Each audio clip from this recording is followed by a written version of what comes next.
Hey guys, what's up? So in this quick video I'm going to show you how you can get this reverb filter on Snapchat. So this is the filter. Okay, let me record something.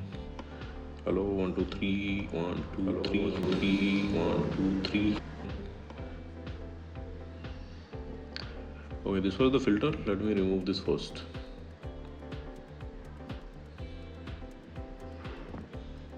Okay, the effect is gone. To get this effect on Snapchat, what you have to do, just visit this website. Link to this website I will give you in the description box below. So here in this website you will see the snap code for this filter. If you are visiting this website in your laptop or PC, you can scan the snap code with your Snapchat mobile app. And if you are pausing this website in your mobile, just tap on the snap code and open it with Snapchat.